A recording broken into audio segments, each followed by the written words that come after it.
Bismillahirrahmanirrahim. Assalamualaikum warahmatullahi wabarakatuh. Alhamdulillahi rabbil alamin. Wabihi nasta'inu ala umuri dunya waddin. Wassalatu wassalamu ala man la nabiyya ba'dah, amma ba'd. Alhamdulillah, marilah kita senantiasa bersyukur kepada Allah Subhanahu wa ta'ala yang selalu memberikan kepada kita berbagai macam banyak kenikmatan hingga pada kesempatan di hari ini Allah Subhanahu wa ta'ala memberikan kita lagi nikmat yang begitu besar. Di antaranya adalah nikmat Islam, nikmat kesehatan, dan juga nikmat kesempatan, sehingga pada hari ini kita bisa kembali melanjutkan belajar kita. Mudah-mudahan apa yang akan kita pelajari semuanya bisa kita pahami dengan mudah, semuanya bisa kita pahami dengan baik, sehingga mendatangkan keberkahan, manfaat, tambahan ilmu, dan juga pahala yang besar. Salawat dan salam semoga selalu tersampaikan kepada junjungan kita, Nabi kita yang mulia, Nabi Muhammad Sallallahu Alaihi Wasallam, juga kepada keluarganya, kepada para sahabatnya, dan kepada orang-orang yang selalu setia mengikuti jejak sunnah beliau hingga hari kiamat. Allahumma la sahla illa ma ja'altahu sahla wa anta taj'alul hazana idza syi'ta sahla. Rabbi shrah li sadri wa yassir li amri wahlul 'uqdatam min lisani yafqahu qawli. Rabbana zidna ilman warzuqna fahman. Baik, ahibati fillah, para santri, alhamdulillah pada kesempatan yang sebelumnya kita telah mempelajari tentang zakat hasil bumi, di mana pada pembahasan zakat hasil bumi ada beberapa hal yang dibahas. Yang pertama yaitu zakat hasil panen. Zakat hasil panen berupa buah dan juga biji-bijian. Namun tidak semua buah, tidak semua biji-bijian yang ditanam oleh manusia terkena kewajiban zakat. Buah dan biji-bijian yang terkena kewajiban zakat hanyalah buah dan biji-bijian yang menjadi makanan pokok dan bisa disimpan lama. Contohnya dari buah adalah kurma dan kismis. Kismis adalah anggur yang dikeringkan. Dan contoh dari biji-bijian adalah beras, gandum,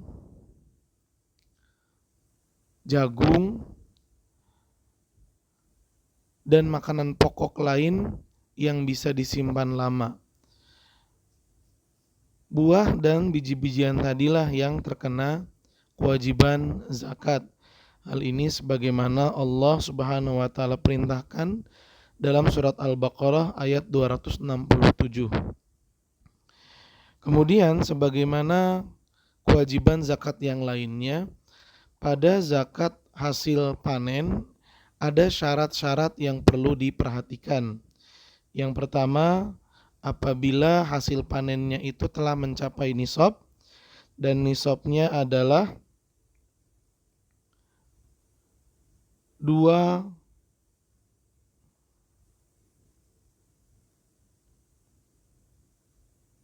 sebentar.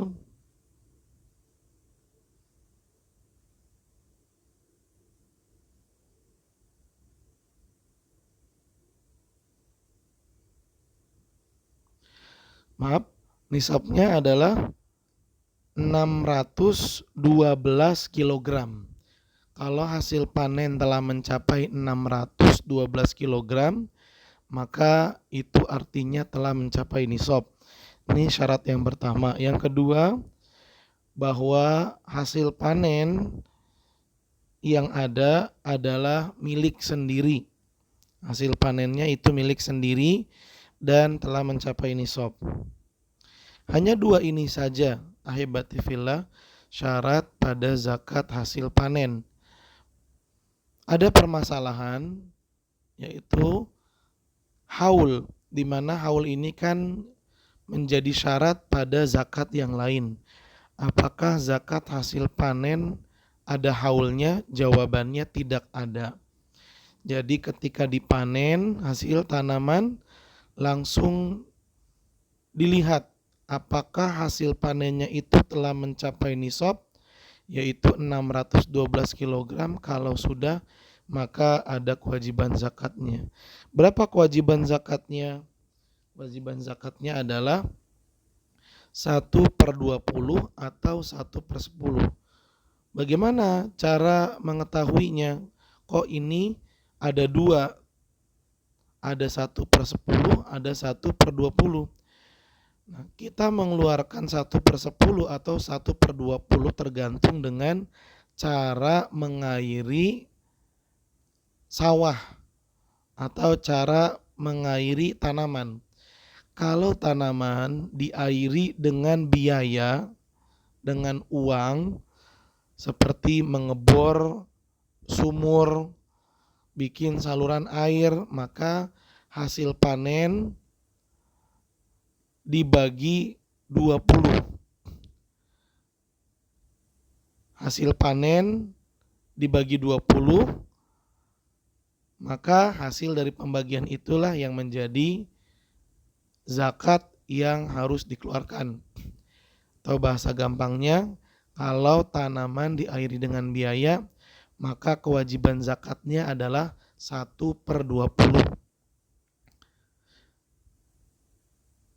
Tapi jika tanaman diairi secara gratis dan alami, seperti tanaman itu diairi lewat hujan tanpa biaya, maka kewajiban zakatnya adalah 1/10. Hasil panen yang telah mencapai nisab dibagi 10. Hasil dari pembagian itulah yang dikeluarkan untuk zakat. Kemudian pembahasan yang kedua, ahibati fillah, yaitu zakat madu.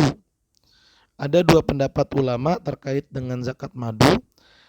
Ada yang mengatakan wajib dan ada yang mengatakan tidak wajib.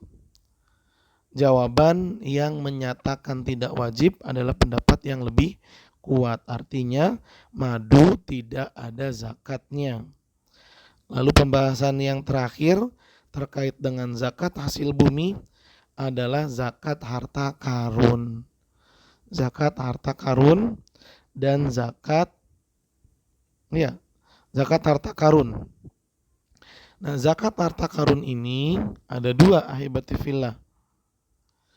Kalau harta karunnya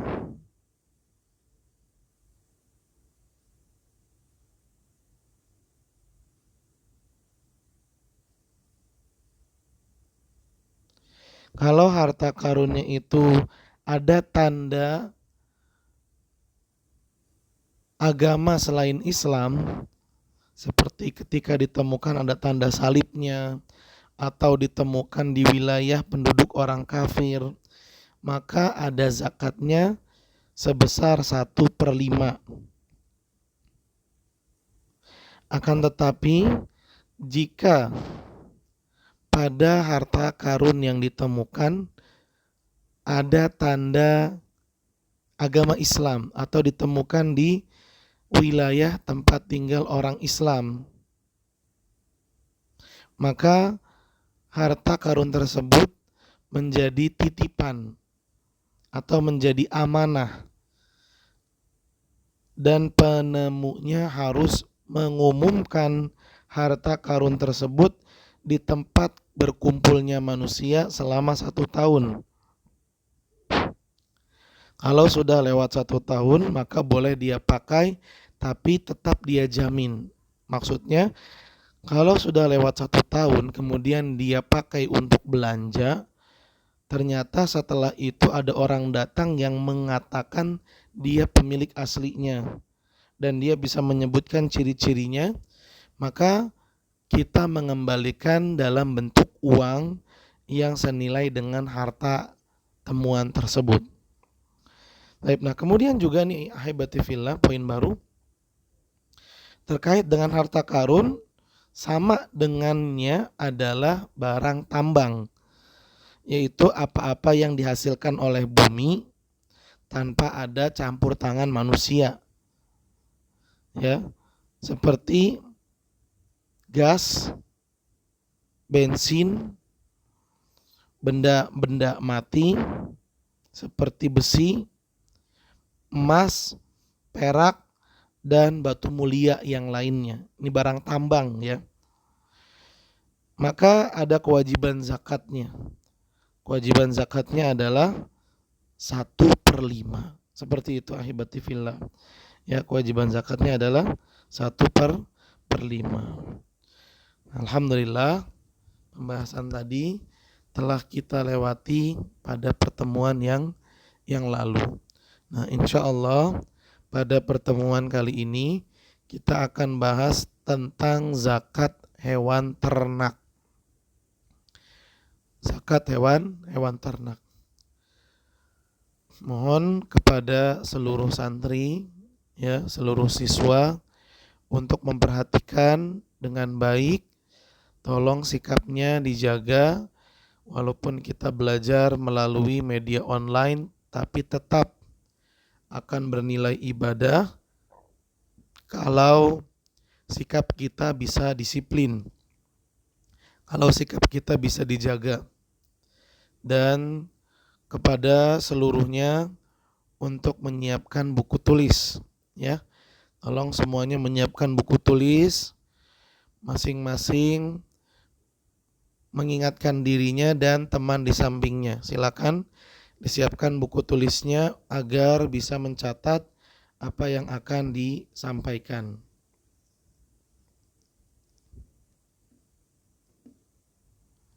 Baik, perhatikan. Kita masuk ke bab keempat, yaitu zakat hewan ternak.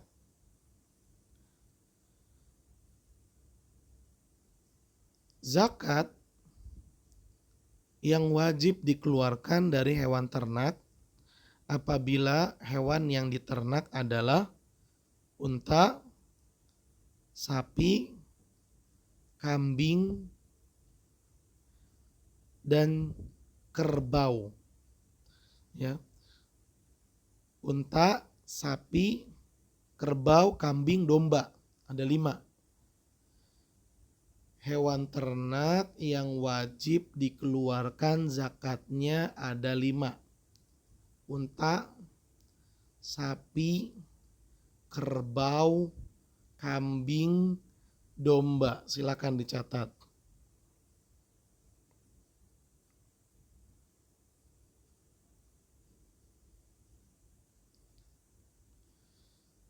Artinya tidak semua hewan yang diternak oleh manusia terkena kewajiban zakat.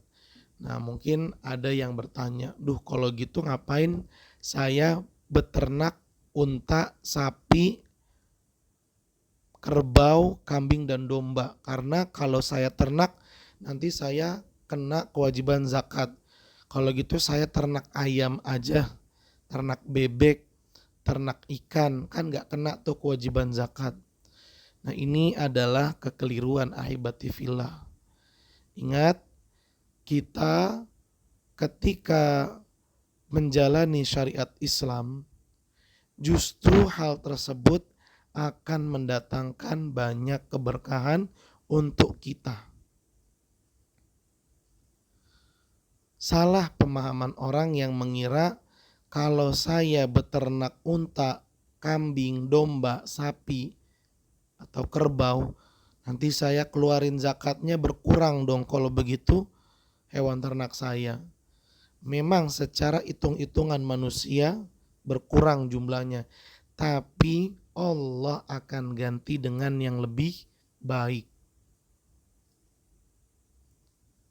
Karena Allah Subhanahu wa taala berfirman Barang siapa yang menginfakkan hartanya di jalan Allah,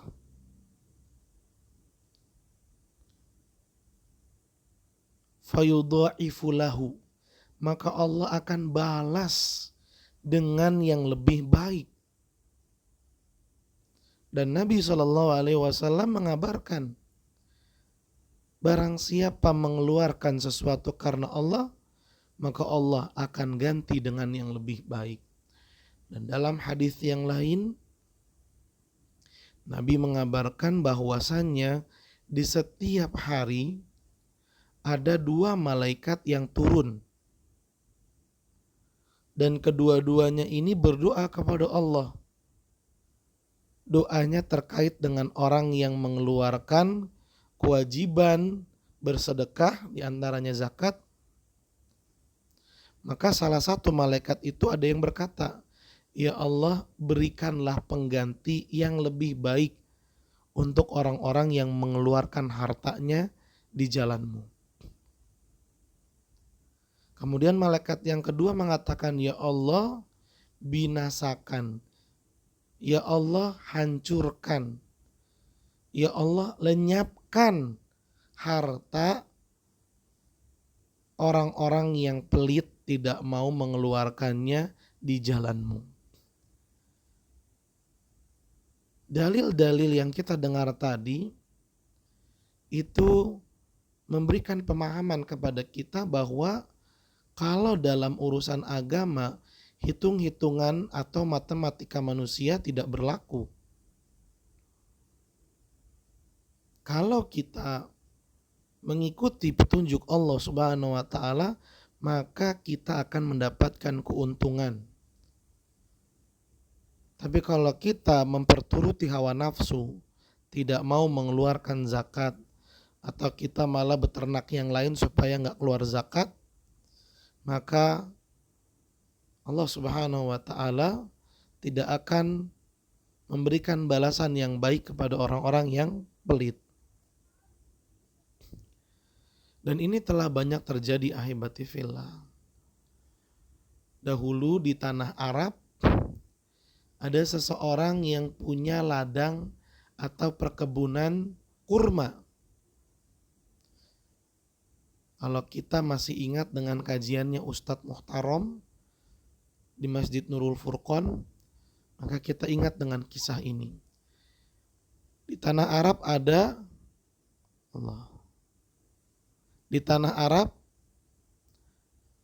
ada saudagar kaya yang memiliki perkebunan kurma. Oleh orang-orang pekerja yang merawat kebun kurma itu, kebun kurmanya ditutupin sama jaring-jaring atasnya. Untuk apa? Agar buah kurmanya tidak dimakan oleh hewan. Kalau dilihat oleh pikiran manusia sebatas dunia, memang betul hal tersebut perlu dilakukan agar hasil panennya tidak kurang, agar buah yang dipetik dan dipanen nanti bisa banyak. Tapi ketika pemiliknya melihat, dia mengatakan buka jaring tersebut. Setiap makhluk sudah Allah tetapkan rezekinya. Kalau memang buah kurma ini adalah rezeki makhluk yang Allah Subhanahu wa taala ciptakan, ya sudah, biarkan. Dan dia, yaitu pemilik kebun kurma ini, gak pernah takut, gak pernah takut miskin, gak pernah takut rugi. Subhanallah ahibati fillah. Karena sikap yakin pemilik kebun kurma itu kepada Allah yang tinggi, keyakinannya yang kuat, Allah berikan kepadanya hasil panen yang besar. Yang kedua, Allah lancarkan bisnisnya. Karena boleh jadi ahibati fillah, ketika jaring itu dipasang, memang buah gak ada yang dimakan oleh hewan, tapi buahnya kecil-kecil, buahnya jelek, boleh jadi. Sehingga ketika dijual, gak banyak orang yang mau membelinya. Nah, ini ahibati fillah, harus kita tanamkan dalam diri kita bahwa kalau kita mengutamakan urusan akhirat, jangan pernah takut tentang urusan dunia kita. Tapi siapa yang terlalu mengkhawatirkan urusan dunia, bahkan sampai melalaikan urusan akhiratnya, ini akan menjadi sebab yang mendatangkan keburukan. Nabi SAW mengabarkan, siapa yang tujuannya untuk akhirat, maka Allah akan mudahkan setiap keinginannya dan Allah jadikan dunia mengikuti dan mendatangi orang tersebut. Tapi siapa yang tujuannya untuk ngejar dunia, maka Allah akan persulit. Allah cerai-beraikan keinginannya. Dan Allah jadikan dia gak bisa mendapatkan dunia kecuali sebatas yang Allah tetapkan. Ini menjadi konsep dalam hidup kita. Kalau mau bahagia, ya bukan cuman seneng. Ingat, tujuan kita bahagia, karena seneng belum tentu bahagia. Tujuan kita mendapatkan bahagia. Kalau mau bahagia, maka jalani hidup sesuai petunjuk agama Islam. Taib ahibati fillah, itu sedikit pendahuluan. Kemudian sebagaimana zakat yang lainnya, maka zakat hewan ternak ini juga ada syarat-syarat yang perlu diperhatikan. Silakan dicatat. Yang pertama, mencapai nisab. Ya, yang pertama telah mencapai nisab. Sekali lagi, nisab itu batas minimal harta yang wajib dikeluarkan zakat. Jadi nggak semua harta yang baru dimiliki langsung keluar zakatnya, tidak. Baru juga mulai ternak kambing, masa langsung keluarin zakat? Enggak juga. Ada batas minimal. Untuk unta, perhatikan, nisabnya adalah 5 ekor. Jadi siapa yang beternak unta telah mencapai 5 ekor, maka ada kewajiban zakatnya. Saya mau mulai beternak unta, pas dia beli langsung 10. Nah, berarti sudah ada kewajiban zakatnya karena telah mencapai nisab. Adapun sapi, nisabnya adalah 30 ekor. Dan kambing nisabnya 40 ekor. Untuk kerbau sama seperti sapi, yaitu 30 ekor. Untuk domba sama seperti kambing, yaitu 40 ekor. Silakan ya ikhwan dicatat. Jadi nisabnya unta adalah 5 ekor. Nisabnya sapi dan kerbau 30 ekor. Dan nisabnya kambing juga domba adalah 40 ekor. Ini berdasarkan sabda Nabi Sallallahu Alaihi Wasallam. Yang kedua adalah telah lewat 1 haul. 1 haul itu adalah 1 tahun. Jadi misalnya pada bulan Muharram, bulan pertama Hijriah, tahun 2023. Ya, tahun 2023 seseorang mulai beternak kambing. Awalnya dia cuman punya kambing 20 ekor. Kemudian di tahun yang sama, yaitu 2023 atau 1444 Hijriah, pada bulan Ramadan kambingnya mencapai 40 ekor. Berarti udah nyampe nisab nih. Nah, kalau udah nyampe nisab, tunggu 1 tahun. Tahun depan, tahun 2024 atau 1445 Hijriah di bulan yang sama, yaitu bulan Ramadan. Kita lihat, kalau di bulan Ramadan tahun depan jumlah kambingnya 40 ekor atau lebih, maka ada kewajiban zakatnya. Tapi kalau jumlah kambingnya berkurang, malah menurun di bawah angka 40 ekor, maka tidak ada kewajiban zakatnya atau nggak jadi bayar zakat karena nisabnya belum sampai. Jadi kita hitung nisabnya dulu, sampai nisab hitung haul. Haul telah tercapai, lihat lagi apakah masih di nisab dan lebih, ya. Apakah masih di nisab atau lebih? Kalau iya, keluarkan zakatnya. Kalau di bawah nisab, maka tidak mengeluarkan zakatnya. Kemudian yang ketiga, syaratnya adalah bahwa hewan ternak tersebut digembalakan di tanah lapang atau padang rumput untuk konsumsinya. Artinya si pemilik peternak hewan tersebut tidak beli pakan hewan ternak. Untuk konsumsi makanan hewan ternak didapat secara gratis karena hewan ternaknya digembalakan di padang rumput. Hewan ternaknya nyari makan sendiri, gratis, ya.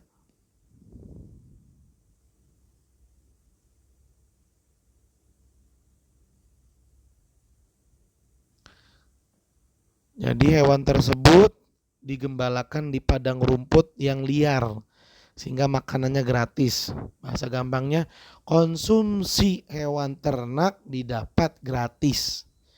Kalau pakai biaya, maka tidak ada kewajiban zakatnya.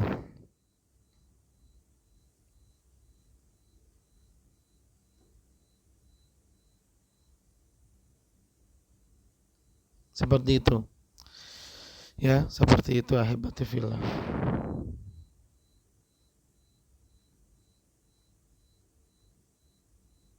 Kemudian yang keempat, hewan ternak tersebut bukan hewan ternak yang dipekerjakan. Hewan ternak yang dipekerjakan contohnya sapi atau kerbau untuk membajak sawah, unta yang digunakan untuk mengangkat barang. Ya, dia beternak unta nih. Punya berapa untanya, Pak? Unta saya ada 7, tapi semua-muanya digunakan untuk bekerja, mindahin barang dan disewakan. Nah, ini tidak terkena kewajiban zakat. Jadi ada 4 syarat wajib zakat hewan ternak. 1, mencapai nisab. 2, lewat 1 haul. 3, makanannya gratis. 4, bukan hewan pekerja. Itu dia syaratnya. Kemudian yang berikutnya adalah berapa banyak yang harus dikeluarkan. Ya, berapa banyak yang harus dikeluarkan.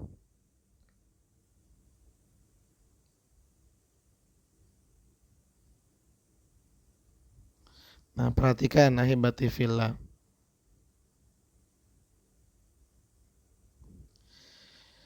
Ini ada di buku kita nih. Kalau yang megang bukunya silahkan.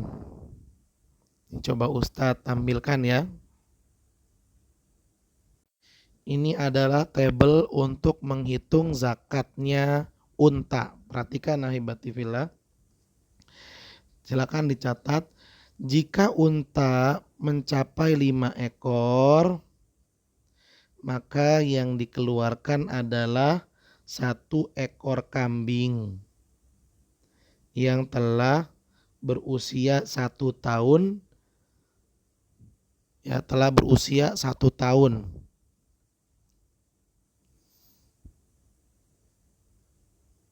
Atau boleh domba, mengeluarkan domba yang usianya telah mencapai 2 tahun. Oh, beda ya Ustadz antara kambing sama domba? Iya, Biasanya kambing lebih cepat matang lah bahasa gampangnya gitu ya. Jadi umurnya kambing masih muda itu setara dengan umurnya domba yang udah agak tua. Kambing 1 tahun setara dengan domba yang 2 tahun. Jadi kalau onta telah mencapai 5 ekor, zakat yang dikeluarkannya hanya 1 ekor kambing usia 1 tahun atau domba yang telah mencapai 2 tahun. Mohon maaf terbalik ya. Mohon maaf terbalik. Jadi kalau untanya mencapai 5 ekor, mohon maaf sekali lagi Ustadz perbaiki, kalau unta mencapai 5 ekor, maka yang dikeluarkan adalah kambing berusia 2 tahun atau domba yang berusia 1 tahun. Jadi terbalik ya. Justru domba usianya muda itu setara dengan kambing yang usia tua. Makanya kalau kambing yang disembelih itu minimal usianya 1 tahun. Tapi kalau domba 6 bulan udah bisa disembelih dan sah untuk dikurbankan. Kita lanjut. Unta, sekali lagi unta yang telah mencapai 5 sampai 9 ekor, 5 sampai 9 ekor, maka zakatnya adalah 1 kambing berusia 2 tahun atau 1 domba berusia 1 tahun. Dan jika unta telah mencapai 10 sampai 14 ekor, maka zakatnya adalah 2 kambing. Bisa 2 kambing usianya masing-masing 1 tahun. Usianya masing-masing 2 tahun atau domba ya 2 domba masing-masing usianya 1 tahun. Dan apabila unta telah mencapai 15 sampai 19 ekor, maka yang dikeluarkan adalah 3 ekor kambing. Ya boleh 3 ekor murni kambing, murni domba atau campuran, yang penting usianya. Kalau kambing usianya itu 2 tahun, kalau domba minimal usianya adalah 1 tahun. Dan jika mencapai 20 sampai 24 ekor unta, maka yang dikeluarkan adalah 4 ekor kambing. Ya Ustadz ulang, tolong disimak, diperhatikan ya ikhwan. Unta yang mencapai 5 sampai 9 ekor, zakatnya 1 kambing. Unta yang mencapai 10 sampai 14 ekor, zakatnya 2 kambing. Unta yang mencapai 15 sampai 19 ekor, zakatnya 3 kambing. Unta yang mencapai 20 sampai 24 ekor, zakatnya 4 ekor kambing. Nah, unta yang mencapai 25 sampai 35 ekor unta, maka zakatnya adalah 1 unta ya, 1 unta perempuan atau betina yang telah mencapai 1 tahun. Ya. Unta betina usia 1 tahun namanya bintu makhot.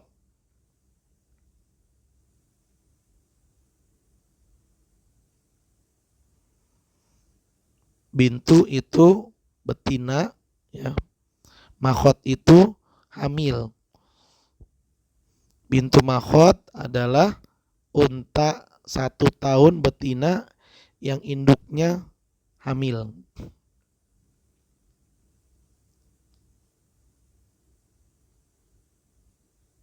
Kalau nggak ada unta betina 1 tahun, bisa diganti dengan unta jantan usia 2 tahun. Perhatikan. Ya. bisa diganti dengan unta jantan usia 2 tahun. Jadi kalau unta yang diternak mencapai 25 sampai 35 ekor, yang dikeluarkan untuk zakatnya adalah satu unta betina usia 1 tahun atau satu unta jantan usia 2 tahun.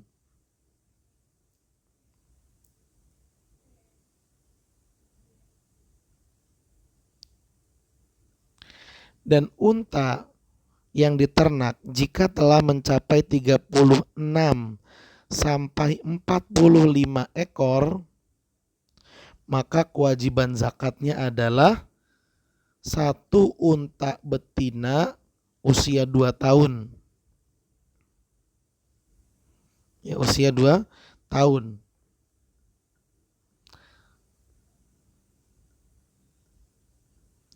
Dan apabila unta yang diternak mencapai 46 sampai 60, perhatikan 46 sampai 60, maka yang dikeluarkan adalah satu ekor unta betina yang telah mencapai 3 tahun.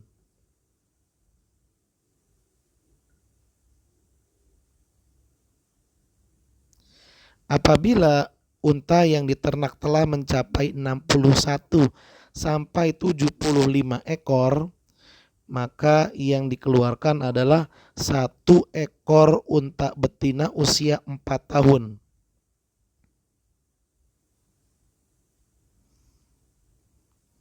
Jika unta yang diternak telah mencapai 76 sampai 90, maka yang dikeluarkan adalah 2 ekor unta betina usia 2 tahun. Dan jika unta yang diternak telah mencapai 91 sampai 120 ekor unta, maka yang dikeluarkan adalah 2 ekor unta betina usia 3 tahun. Nah, kalau nggak ada betina, bisa pakai unta jantan, cuman usianya tambahin setahun, gitu aja gampangnya ya. Gitu gampangnya. Adanya unta jantan, nggak ada unta betina, silahkan.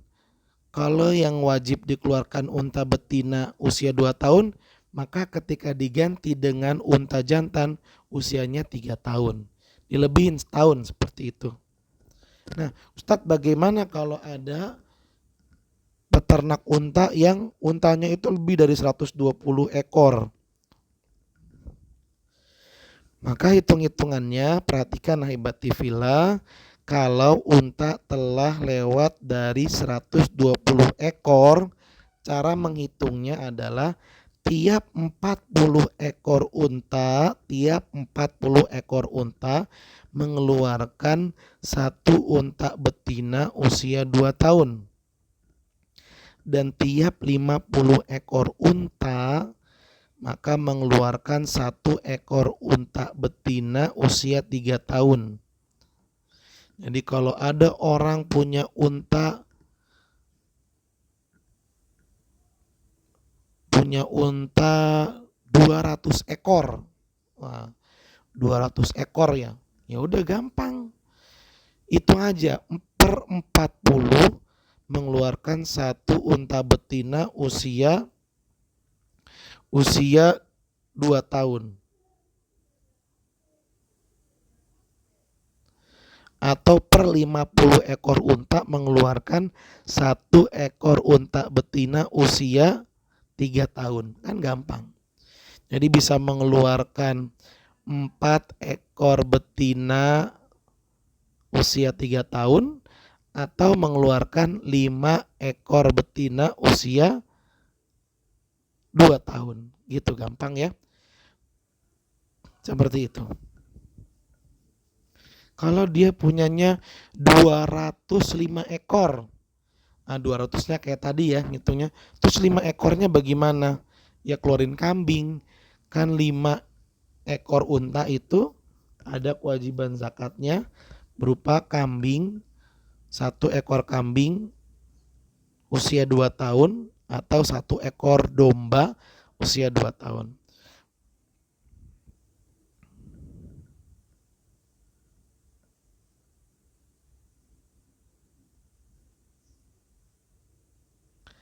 Ya, silakan diperhatikan ya. Diperhatikan yang nggak punya buku fikih muyasar, silakan dicatat nih. Ini penting ahibati fillah. Dan apa yang ada di tabel ini itu kurang komplit. Maksudnya penjelasannya lebih sedikit dari apa yang Ustadz sampaikan. Kalau di tabel, unta-unta yang dikeluarkan untuk zakat jenisnya betina. Kalau tadi yang Ustadz sampaikan, bisa dikeluarkan dengan jenis unta jantan, tapi usianya lewat atau lebih 1 tahun. Baik, kemudian selanjutnya adalah berapa banyak yang harus dikeluarkan dalam zakat sapi atau kerbau. Nah,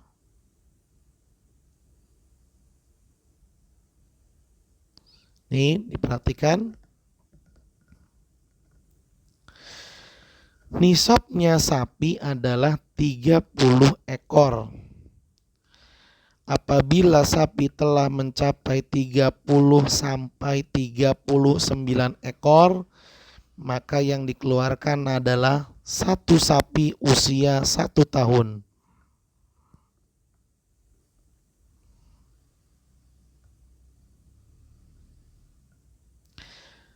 Dan apabila telah mencapai 40 sampai 59, maka yang dikeluarkan adalah satu sapi yang telah mencapai 2 tahun.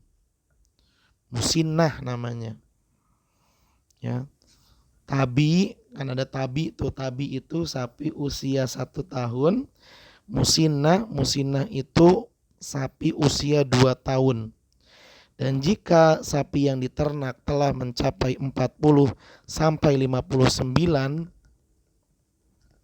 mencapai 40 sampai 59, maka yang dikeluarkan sapi usia 2 tahun. Jika sapi yang diternak telah mencapai 60 sampai 69, maka yang dikeluarkan adalah 2 ekor sapi usia 1 tahun. Dan jika telah mencapai 70 sampai 79, maka yang dikeluarkan satu sapi usia 1 tahun dan satu sapi usia 2 tahun. Sekali lagi Ustaz ulang ya. Dengarkan, sapi yang telah mencapai 30 sampai 39, maka yang dikeluarkan adalah 1 ekor sapi usia 1 tahun. Kalau telah mencapai 40 sampai 59, maka yang dikeluarkan adalah 1 ekor sapi usia 2 tahun.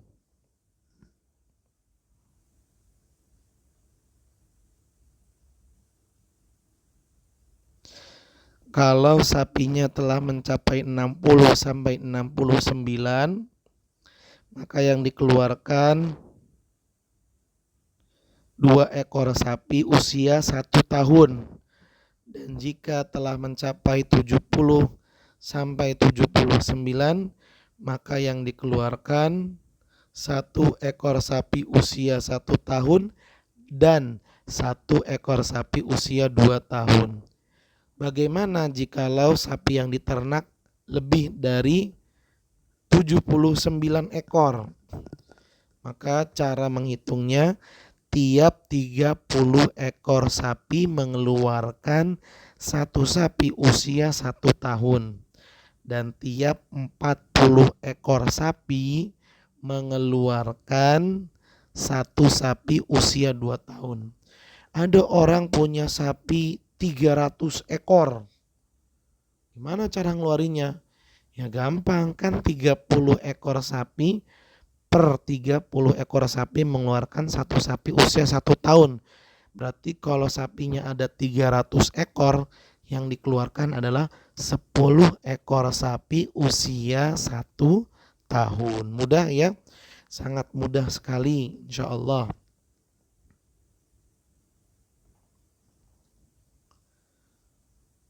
Lalu yang berikutnya adalah hitung-hitungan zakat pada kambing. Nah, ini dia kambing nih.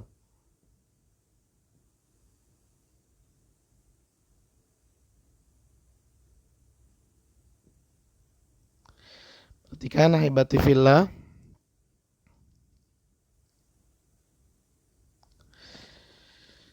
Kambing wajib dikeluarkan zakatnya kalau telah mencapai nisab, yaitu 40 ekor kambing. Dan berapa yang dikeluarkan? Perhatikan. Kalau kambing yang diternak telah mencapai 40 sampai 120 ekor, maka yang dikeluarkan satu kambing saja.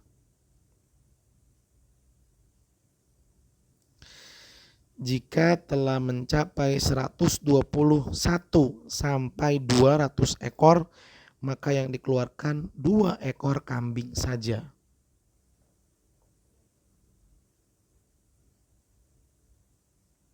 Dan jika telah mencapai 201 sampai 300 ekor kambing,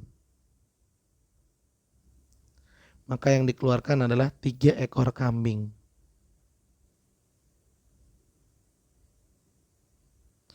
Bagaimana jikalau kambingnya lebih dari 300 ekor? Ada orang punya kambing 500, subhanallah. Maka kita katakan per 100 kambing mengeluarkan 1 ekor kambing. Jadi kalau ada orang beternak kambing sampai jumlahnya 500 ekor kambing, yang dikeluarkan berapa? Yang dikeluarkan hanya 5 ekor kambing saja. Karena per 100 kambing mengeluarkan 1 kambing. Ya, itu dia ahibati fillah hitung-hitungannya. Saat berharap dicatat dengan baik agar bisa dimurojaah ya. Semangat dalam belajar. Ingat, ilmu yang kita pelajari ini ilmu agama. Dan Allah berjanji, man salaka tariqan yaltamisu fihi ilman sahalallahu bihi tariqan ilal jannah. Siapa yang menuntut ilmu agama, Allah mudahkan untuknya jalan menuju surga. Walaupun ilmu hitung-hitungan zakat begini, betul, walaupun hitung-hitungan zakat. Karena zakat juga termasuk dalam urusan ilmu agama.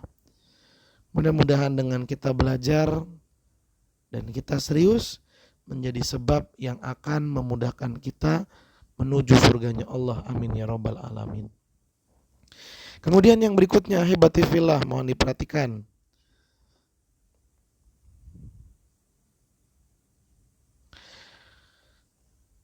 Kan tadi sudah tuh dihitung berapa ekornya yang harus dikeluarkan dari unta, sapi, kambing, domba juga, dan juga kerbau.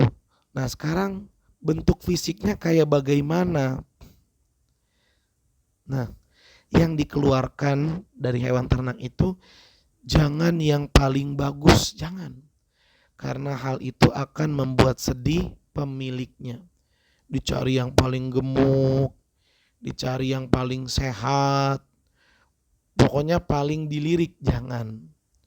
Dan jangan juga mengeluarkan yang orang itu nggak sedep, nggak minat untuk ngambil hewan tersebut. Kenapa? Mungkin karena cacat, mungkin karena penyakitan, mungkin karena kurus kering. Jangan yang begitu juga. Tapi ambillah hewan ternak untuk dijadikan zakat, hewan-hewan yang sedang-sedang saja.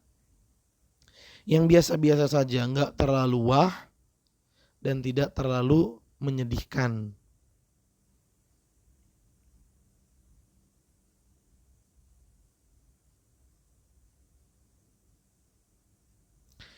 Maka petugas zakat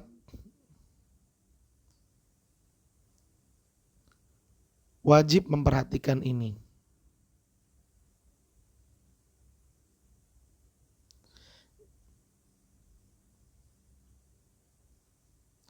Harus memperhatikan hewan yang diambil untuk zakat. Jangan yang paling mewah, jangan yang paling wah, jangan yang paling bagus, jangan juga yang paling jelek, jangan.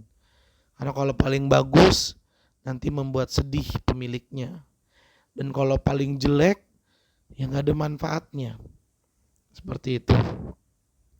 Kemudian pembahasan yang berikutnya hebatifillah yaitu khiltoh. Nah ini perhatikan nih, ini juga penting.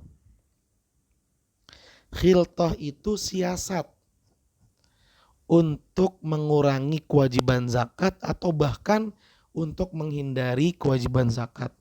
Ini artinya mau main-main sama Allah Subhanahu wa taala wal iyadzubillah. Dan ini adalah perbuatannya orang-orang Yahudi.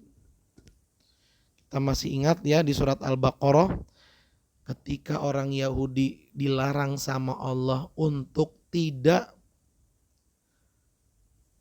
mancing di hari Sabtu karena hari Sabtu itu hari mulia buat mereka.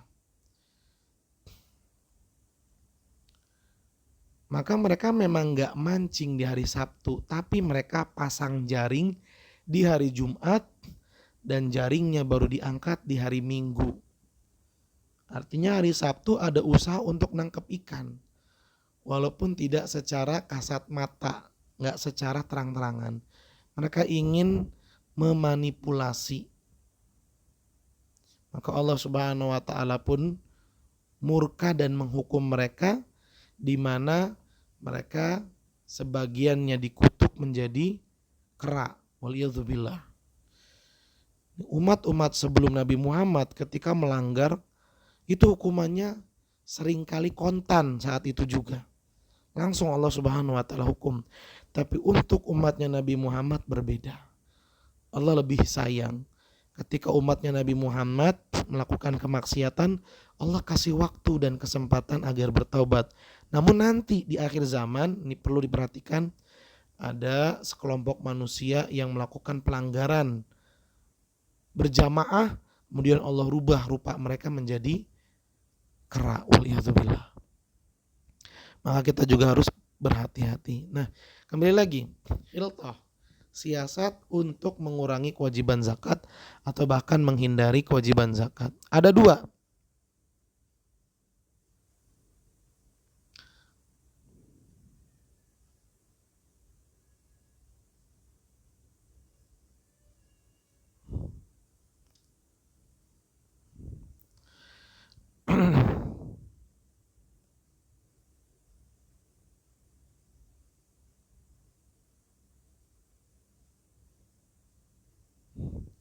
Yang pertama, nih perhatikan ya.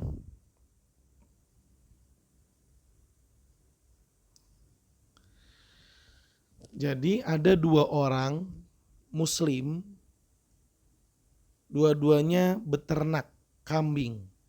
Karena kalau salah satunya kafir ya udah langsung nggak dianggap. Ini dua-duanya muslim ya, dua-duanya Islam. Satu ternak kambing, yang satu lagi juga beternak kambing. Tadi kambing itu nisabnya 40 ekor. Kedua orang ini awalnya bersepakat, udah yuk digabung aja. Dari awal kita usaha ternak, kamu punya 20, kamu punya 20, digabung jadi 40. Karena kalau banyak biaya rawatnya, kalau digabung jadi lebih simpel. Kita tinggal manggil satu orang aja tuh ternak 40 ekor kambing. Ya kalau kita masing-masing nanti biaya beternaknya lebih mahal. Ya udah oke, punya kita gabung biar biayanya lebih murah. Nah, 40 ekor itu kan telah mencapai nisab. Maka ketika sampai 1 tahun dan petugas zakat akan datang untuk mengambil zakatnya, maka dua orang yang berserikat ini berkata, kita bakalan bayar zakat nih. Duh, gimana ya caranya biar gak bayar zakat? Maka teman yang satunya bilang, sekarang langsung kita pisah aja. Kamu ambil 20 ekor punya kamu, saya ambil 20 ekor punya saya. Kan kalau 20 ekor belum nyampe nisab. Nah kalau belum nyampe nisab gak wajib bayar zakat. Oke, diambil langsung dipisahkan. Ketika pengurus zakat datang, saya mau ambil zakat kambing kalian. Zakat kambing yang mana?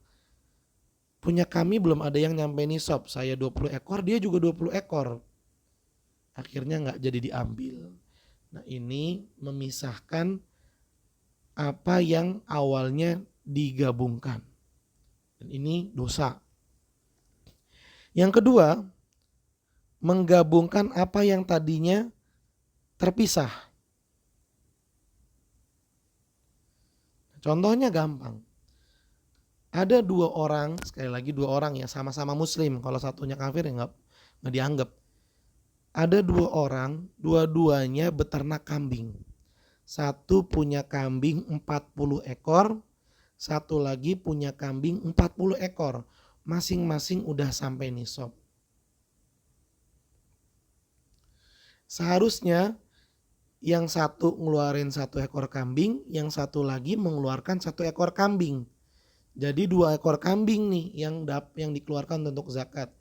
Tapi salah satu dari kedua orang tersebut berkata, daripada kita masing-masing ngeluarin kambing 1 ekor, dah kita ngeluarin 1 ekor kambing aja.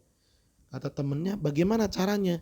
Gabung aja punya kita, kamu kan 40, saya 40, jadinya 80. Hitung-hitungan zakat kambing itu, kalau telah mencapai 40 sampai 120, maka yang dikeluarkan hanya 1 ekor kambing saja. Oh yaudah oke kalau gitu. Ketika datang pengurus zakat, dia bilang, saya mau ngambil masing-masing dari kalian kewajiban zakat. Ya, dari kamu 1 ekor, dari kamu yang satu lagi 1 ekor. Maka dua orang yang beternak kambing ini berkata, oh punya kita digabung kok, nggak dipisah. Jadi punya kita ini totalnya ada 80 ekor kambing. Sehingga zakatnya cuma 1 kambing saja ya, bukan 2. Nah, harusnya diambil 2 ekor, ini jadi diambil cuma 1 ekor. Jelas ya? Dan ini adalah siasat untuk mengurangi kewajiban zakat dan ini dosa. Ini dilarang dalam ilmu agama Islam. Haram hukumnya. Karena tidak sesuai dengan kewajibannya. Ini mohon diperhatikan ya ikhwan ya. Nah, Ustadz bedanya peternakan kambing antara satu orang dengan yang lainnya, kalau keduanya digabung sama keduanya dipisah gimana ya? Tinggal diperhatikan. Misalnya 2 orang emang dari awal bersepakat, yuk kita beternak kambing yuk. Dan gak dipisahin, dari awal modalnya digabung terus beli kambing. Dan gak ada yang dipisahin kambingnya dari awal. Jadi kambing yang banyak itu punya 2 orang aja, intinya gitu. Nah kalau yang satu lagi, dari awal sudah dibedakan. Cuman dalam menggembala, dalam kandang mungkin sama. Tapi sudah dibedakan. Ini kambing-kambing yang seperti ini ya, ini punya saya. Ini kalau ini kambing-kambing kan ada kambing Jawa, ada kambing kacang, dan masih banyak lagi ya. Pokoknya jenis-jenis kambing. Dari jenisnya bisa dibedakan. Atau misalnya sapi. Ada sapi Bali ya, sapi Limosin misalnya. Dari jenisnya udah bisa dibedakan. Kalau dari awal dibedakan, ya udah walaupun kandangnya sama, tempat untuk menggembalakannya sama, tapi tetap itu dianggap 2 kelompok yang berbeda. Seperti itu ya. Nah, jadi kalau misalnya dari awal modalnya disatuin, kemudian tidak dibeda-bedakan walaupun yang punya 2, tapi dianggap itu milik bersama. Tapi kalau misalnya dari awal sudah dibedakan jenisnya, maka walaupun kandangnya sama, tempat mengembalakannya sama, ternak hewan tersebut statusnya berbeda. karena sudah dibedakan dari awal.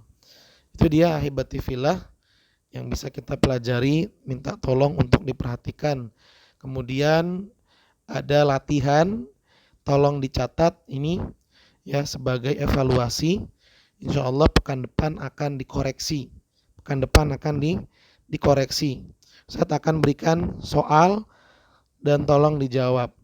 Ya, tolong dijawab semuanya. Ini jadi PR. Yang pertama, silakan ditulis. Soal nomor 1.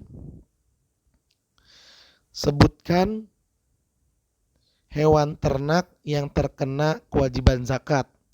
Sebutkan hewan ternak yang terkena kewajiban zakat. Nomor 1. Soal nomor 2. Sebutkan syarat-syarat wajib zakat hewan ternak.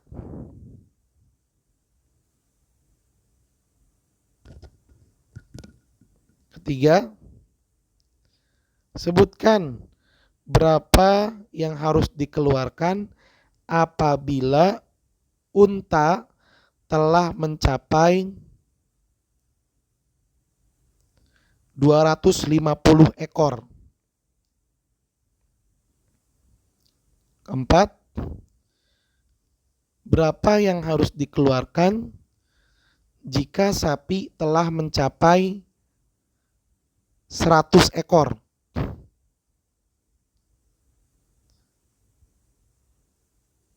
Yang kelima,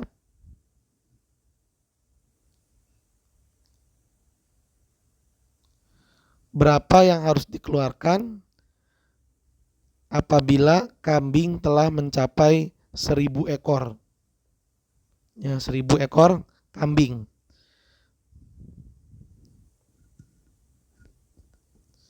Kemudian yang keenam dan ini yang terakhir, sebutkan siasat untuk menghindari kewajiban zakat atau mengurangi kewajiban zakat dan apa hukumnya. Sebutkan siasat untuk menghindari kewajiban zakat atau mengurangi kewajiban zakat dan sebutkan hukumnya. Itu dia ahibati fillah, silakan dijawab ya, dan ini akan diambil penilaian harian buat kalian. Insyaallah pekan depan akan dikoreksi dan diambil nilainya. Baik, sampai di sini jumpa kita. Terima kasih banyak atas perhatiannya dan Ustadz mohon maaf apabila ada kata-kata yang kurang berkenan atau kata-kata yang salah. Dan jika ada pertanyaan, silahkan kalian tanyakan, minta tolong ya kepada Ustadz yang ada agar mengirimkan pertanyaan kalian melalui WhatsApp. Barakallahu fikum, jazakumullahu khairan. Semoga yang dipelajari mendatangkan pahala dan juga ilmu yang bermanfaat. Kita tutup dengan membaca doa kafaratul majlis. Subhanaka Allahumma wa bihamdika asyhadu an la ilaha illa anta astaghfiruka wa atubu ilaik. Billahi taufiq wal hidayah. Assalamualaikum warahmatullahi wabarakatuh.